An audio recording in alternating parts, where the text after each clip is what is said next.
Imagine being shoved onto a crowded barge, floating down a freezing river in the middle of Siberia. You haven't eaten in days, you don't know where you're going, and when the boat finally stops, you're left on a barren, swampy island with 6,000 other terrified souls. No shelter, no medicine, no tools, just a single bucket of raw flour dumped into the mud. Within 13 days, over 4,000 people would be dead, and those who survived did so by doing the unthinkable. Today, we step into the horrifying true story of Nazino Island, a Soviet secret so brutal, history tried to bury it forever.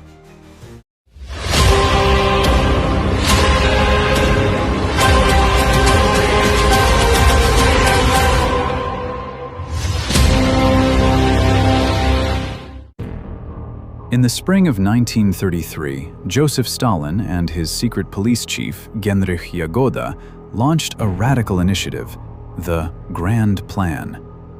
The goal was simple: cleanse major Soviet cities like Moscow and Leningrad of undesirable elements and forcibly relocate them to clear the harsh Siberian wilderness. But who were these undesirables? They weren't hardened criminals. They were ordinary citizens caught without their internal passports, students on their way to class, workers buying bread, a bus driver who stepped out for cigarettes without his ID. In a matter of hours, thousands were swept off the streets, locked into wooden train cars, and sent thousands of miles east.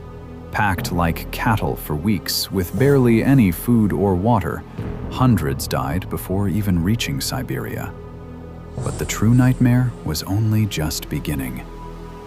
On May 18, 1933, 2,200 deportees were dumped onto Nazino Island, a tiny strip of marshland in the middle of the Ob River, roughly 3 kilometers long and 600 meters wide.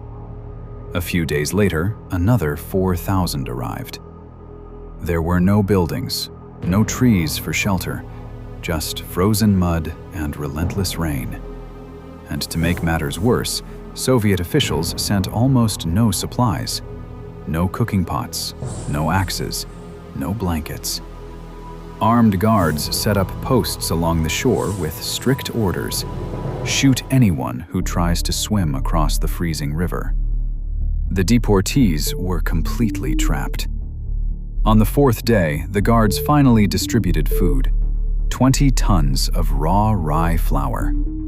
But without bowls or fire, starving prisoners mixed the dry flour with polluted river water, drinking it straight. Dysentery swept through the island like wildfire. Within a week, chaos erupted.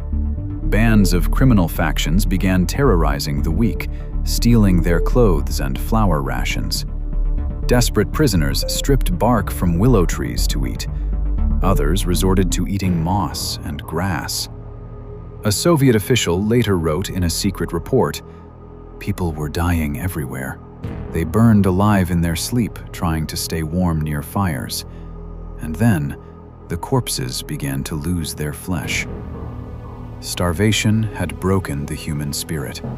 Nazino Island officially became known by the locals as the Island of Death, or simply Cannibal Island. Out of 6,000 people sent to Nazino Island, fewer than 2,000 survived. Most were sick, emaciated, and permanently traumatized. When a local communist official named Vasily Velichko investigated the tragedy and sent a detailed report directly to Stalin, the Soviet response was swift. The report was immediately classified. Velichko was fired from his post, and the tragedy was scrubbed from official history. For over 60 years, the world knew nothing about Nazino.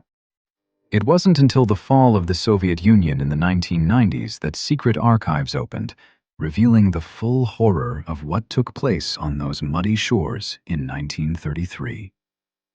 Nazino Island stands as a grim reminder of what happens when human lives are treated as mere numbers on a bureaucratic spreadsheet. If you found this piece of forgotten history haunting, drop a like and subscribe to Faik TV Official. We dive deep into the world's most compelling dark mysteries, geopolitical wars, and historic secrets every week. What dark story should we cover next? Let us know in the comments below. Thanks for watching, and stay curious.